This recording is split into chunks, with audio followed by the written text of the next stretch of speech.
7 ఎకరాల భూమి పోతోంది. 7 ఎకరాల భూమి పోతుంటే, విలువైన భూమి పోతుంటే ప్రభుత్వం 30-40 లక్షల ఎకరాలు విలువ చేసే భూమిని 3-4 లక్షలకు గుంజుకుంటా అంటే కడుపు మండదా? అడగద్దా? ఆయన ఏమైనా కొట్టిండా? దాడి చేసిండా? మర్యాదగా ఆంగ్లంలో నేను చూసిన మొత్తం వీడియో, ఇక్కడికి వచ్చేమో చూసుకునే వచ్చిన, మర్యాదగా ఆ కలెక్టర్ పేరు ప్రతీక్ జైన్కు తెలుగు వస్తుందో రాదో అన్న ఉద్దేశంతో హిందీలో ఇంగ్లీష్లో సురేష్ మంచిగా సంజాయించి చెప్తున్నాడు. సార్ అట్లా కాదు, ఇట్లా మీరు ఎందుకు తీసుకుంటున్నారు అని సంజాయించి చెప్పిండు తప్ప దాడి చేసిండా? చాలా పద్ధతిగా, సార్ భూసేకరణ అక్కడైతే మీటింగ్ ఇక్కడ ఎందుకు పెడుతున్నారు సార్, మీరు రైతులను కలవండి సార్, చాలా మర్యాదగా సంయమనంతో సురేష్ గారు మాట్లాడినారు. ఇవాళ సురేష్తో మాట్లాడుడే తప్పట. మా పార్టీ నాయకునితో మా పార్టీ ఎమ్మెల్యే ఎక్స్ఎమ్మెల్యే మాట్లాడితే తప్ప అంటే సురేష్తో మాట్లాడితే పట్నం నరేందర్ రెడ్డి కేసు. అసలు సురేష్ దాడే చేయలేదు. సురేష్ కడుపు మండి అడిగిండు. ప్రజాస్వామ్యంలో నేను అడుగుతా ఉన్నా ఈ ముఖ్యమంత్రిని, ప్రజాస్వామ్యంలో ఇవాళ ముఖ్యమంత్రి గారికి నేను గుర్తు చేస్తూ ఉన్నా, ప్రశ్నించే గొంతు అనే కదా నువ్వు కూడా గెలిచింది, ప్రశ్నించే గొంతు అనే కదా మల్కాజ్గిరిలో ప్రశ్నించే గొంతునైతా అదైతా ఇదైతా నువ్వే కదా మొదలుపెట్టింది. ఇవాళ మరి రాజ్యాంగమే కల్పించిన హక్కు ప్రశ్నించడం, ప్రజాస్వామ్యంలో ప్రజలు ప్రశ్నించాలి అనేది ఒక మాట. ఇది కూడా చూడండి మీరు, తిరుపతి రెడ్డి గారు ఈయన రైతులు అందరినీ కలిసిండ్రండి. ఒక కేటీఆర్నే కలవలేదు, నరేందర్ రెడ్డిని కలవలేదు, అందరినీ కలిసిండ్రు. కొడంగల్ రైతులు తిరుపతి రెడ్డి దగ్గర మొరబెట్టుకున్నారు, ఎందుకంటే ముఖ్యమంత్రి కలవాడు కదా, ముఖ్యమంత్రి బిజీ. ఇక్కడ తిరుపతి రెడ్డి కూడా ఉన్నాడు, కలెక్టర్ కూడా ఉన్నాడు. సబ్జెక్ట్ ఏంటంటే రైతులు అందరినీ కలిసిండ్రు, ప్రతీక్ జైన్ని కలిసిండ్రు, కలెక్టర్ని కలిసి మొరబెట్టుకున్నారు, తిరుపతి రెడ్డిని కలిసి మొరబెట్టుకున్నారు, మా భూములు కాపాడండి అని చెప్పినారు. కానీ ఈరోజు విచిత్రమైన పరిస్థితి ఏంటంటే ప్రజాస్వామ్యంలో ప్రశ్నించే అధికారం లేనట్టు, నా భూమి నువ్వు గుంజుకుంటా అంటే కూడా నేను ఊరికైనా దండం పెట్ట, ఓకే అయ్యా నువ్వు ఎంత ఇస్తే గంతే తీసుకుంటా అని చెప్పి సాగిలపడాలన్నట్టు, నీ అనాలోచిత తుగ్లక్ విధానాలను కూడా ఎవడు ప్రశ్నించకూడదన్నట్టు, ఫార్మా విలేజ్ల పేరిట జరుగుతున్న భూ భాగోతాన్ని ఎవరు నిలదీయకూడదు, ఎవరు అడగకూడదు అన్నట్టు నువ్వు చేస్తున్న వైఖరి ఏదైతే ఉందో మేము ఖచ్చితంగా గొంతు విప్పి ప్రశ్నిస్తున్నాం. రేవంత్ రెడ్డి సమాధానం చెప్పు. ఒకవేళ సురేష్ మా నరేందర్ రెడ్డిని కలవడం తప్పైతే, సురేష్ మరి నాతో వచ్చి కలవడమే తప్పైతే నేను అడుగుతా ఉన్నా రేవంత్ రెడ్డి గారిని, మరి మీరు రాహుల్ గాంధీ తెల్లారలేస్తే తిడతా ఉంటాడు అదానిని, ఏమని దేశాన్ని దోపిడీ చేస్తాడని తిడతాడు, దేశాన్ని దోపిడీ చేస్తున్నాడు అదాని అని చెప్పి రాహుల్ గాంధీ వ్యతిరేకిస్తూ మాట్లాడతాడు. మరి ఆయనతో నువ్వు కూడా రాసుకొని పూసుకొని తిరుగుతున్నావు కదా, దేశాన్ని దోపిడీ చేస్తున్న అదానితో రాసుకొని పూసుకొని తిరిగే రేవంత్ రెడ్డి గారిని మరి సీఎం పోస్ట్ నుంచి తప్పించాలా వద్దా? నిజంగా మీరు చెప్పింది అదే లాజిక్ అయితే సురేష్ గారు ప్రశ్నించడమే తప్పు, ఆ సురేష్ గారు వచ్చి నన్ను కలవడం, నరేందర్ రెడ్డితో ఫోన్ మాట్లాడడం తప్పైతే నేను అడుగుతా ఉన్నా, ఏం ఎవిడెన్స్ ఉందండి? సురేష్ దాడి చేసిండా, నరేందర్ రెడ్డి దాడి చేపించిండా? ఫోన్లో మాట్లాడటమే తప్ప మా నాయకుడు ఇంకో నాయకుడితో. కాబట్టి నేను అనేది రేవంత్ రెడ్డిని, ఈ ప్రభుత్వాన్ని, వెంటనే మీ మూర్ఖపు ఆలోచనలు మానుకోండి. ఫార్మా విలేజ్ల పేరిట రావణ కాష్టం చేస్తాం రాష్ట్రం అంటే ఊరుకోము. మీరు హైకోర్టును కూడా మోసం చేస్తున్నారు, నేను గుర్తు చేస్తూ ఉన్నా. హైకోర్టు జడ్జిలకు కూడా నేను విజ్ఞప్తి చేస్తూ ఉన్నా. హైకోర్టులో ముచ్చర్ల రైతులు, హైకోర్టులో కందుకూరు రైతులు పిటిషన్ వేసినారు, మా భూములు ఫార్మాకు వాడుతున్నారా దేనికి వాడుతున్నారో ప్రభుత్వం చెప్పాలంటే, హైకోర్టులోనేమో ఫార్మా సిటీ ఉన్నది అని చెప్తారు, బయటనేమో ముఖ్యమంత్రి గారు అట్టహాసంగా ఒకరోజు ఫ్యూచర్ సిటీ అంటాడు, ఇంకో రోజు 4th సిటీ అంటాడు, ఇంకో రోజు AI సిటీ అంటాడు, ఇంకో రోజు స్కిల్ యూనివర్సిటీ అంటాడు. ఎక్కడ పెడుతున్నావా ఇవన్నీ అంటే 1 ఇంచు భూమి సేకరించినవా అదనంగా ఎక్కడన్నా? గతంలో ఫార్మా సిటీ కోసం సేకరించిన భూముల్లోనే కదా ఇవన్నీ పెడతానంటుంది. మరి ఫార్మా సిటీ కోసం సేకరించిన భూములు కండిషనల్ ల్యాండ్ అక్విజిషన్, అది రంగారావు గారి భూమి ఉందనుకోండి, ఆ రంగన్నకు నోటీస్ వస్తుంది, ఏమని, ఇగో మీ భూమిని మేము ఫార్మా సిటీ కోసం తీసుకుంటున్నామని వస్తుంది. ఫార్మా సిటీ కోసం కాకుండా ఇంకా దేనికి మళ్ళీ ఇచ్చినా అది వెంటనే రద్దు అవుతుంది, వెంటనే నల్ అండ్ వాయిడ్ అవుతుంది ఆ ల్యాండ్ అక్విజిషను యాక్ట్ ప్రకారము. ఇదే మాట మేము అడిగితే అసెంబ్లీలో కూడా అడిగాం. లేదు లేదు లేదు మీరు చాలా తెలివిగా ప్రజల్ని తప్పుదోవ పట్టించే ప్రయత్నం చేస్తున్నారన్నారు. ఇవాళ తప్పుదోవ పట్టిస్తుంది ఎవరు? తప్పుడు పనులు చేస్తుంది ఎవరు? తప్పుడు కూతలు కూస్తున్నది ఎవరు? ఆ ఫార్మా సిటీ కోసం సేకరించిన భూముల్లో 4th సిటీ పేరిట రియల్ ఎస్టేట్ దందా చేస్తున్నాడు ఎవడు? నిన్న అక్క దగ్గరికి 300 ఫీట్ల రోడ్ వేస్తున్నాడు కొత్తగా, అక్కడ ఏదో 340 ఫీట్ల రోడ్డు. ఏనికి మేము ఆల్రెడీ రోడ్లు వేసినాం ఆ ఫార్మా సిటీకి, కందుకూరు నుంచి 4 లేన్ రోడ్ వేసినాం, ల్యాండ్ అక్విజిషన్ చేసినాం. పాపం రైతులను ఒప్పించి మెప్పించి మీ భూముల ధర పెరుగుతుందా, ఇక్కడ మంచి జరుగుతాయని చెప్పి ఒప్పించి మేము చేసినాం.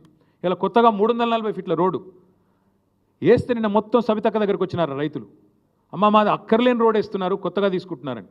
దాని వెనకాల ఏం జరుగుతుందని మేము తవ్వి తీస్తే అక్కడ కూడా మొత్తం ముఖ్యమంత్రి గారు అనుయాయులు భూములు కొంటా ఉన్నారు.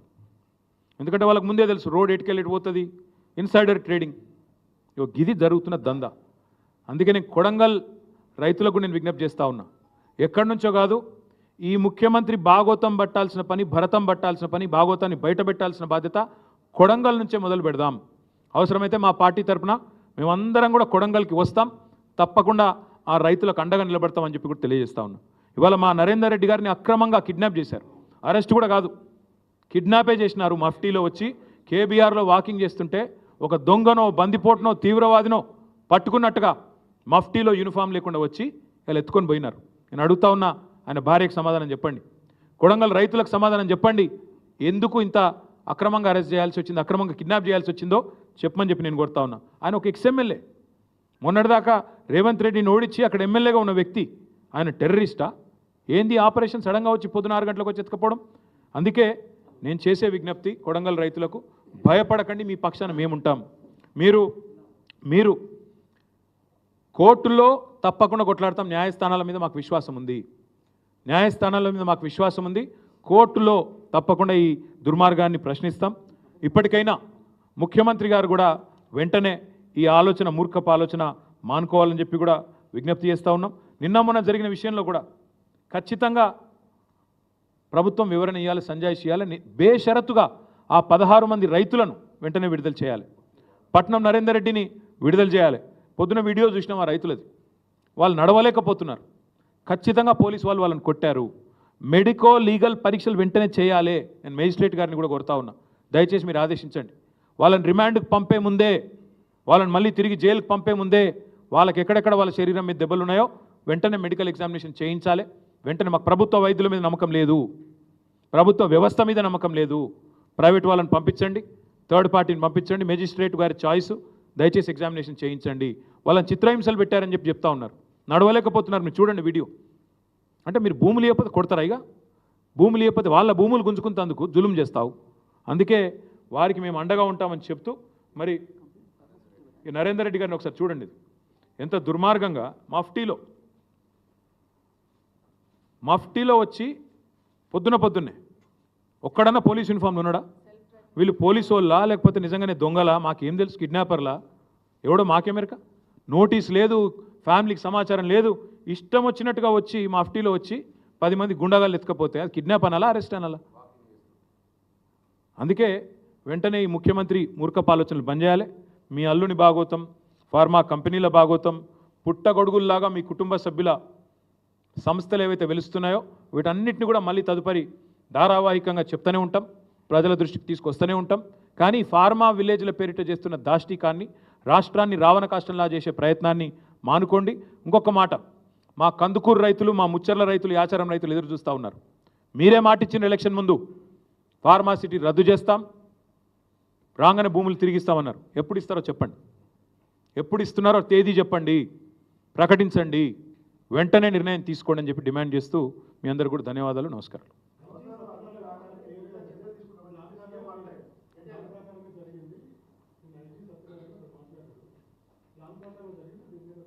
నిజంగా చెప్పాలంటే ఈ ప్రభుత్వము, ఈ తుగ్లక్ ముఖ్యమంత్రి యొక్క అనాలోచిత విధానాల వల్ల అధికారులు బలైతా ఉన్నారు. నేను ఐజీ గారిని కూడా కోరుతా ఉన్నాను, ఐపీఎస్ ఐఏఎస్ అధికారులను కూడా కోరుతా ఉన్నాను, మీరు దయచేసి ప్రభుత్వ కుట్రలో మీరు అనవసరంగా బలి కాకండి, బలి పశువులు కాకండి. ఎందుకంటున్నా అంటే ఇది ఈరోజు జరిగింది కాదండి, 8-9 నెలల నుంచి కొడంగల్ అట్టుడుకుతున్నది.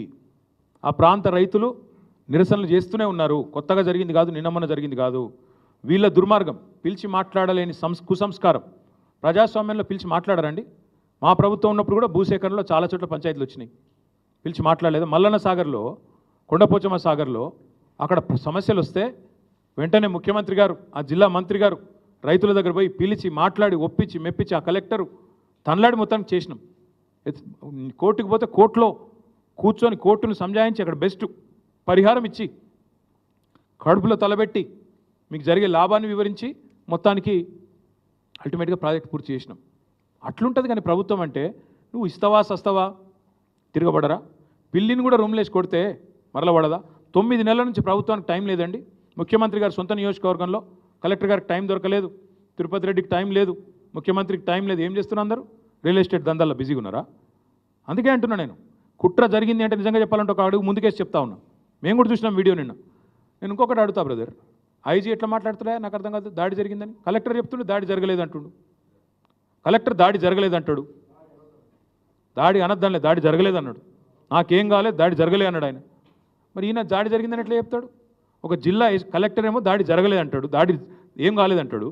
ఈయన దాడి జరిగిందంటాడు. కుట్ర ఎక్కడిది అప్పుడు? ఇంకొక అడుగు ముందుకేసి చెప్తున్నాను నేను.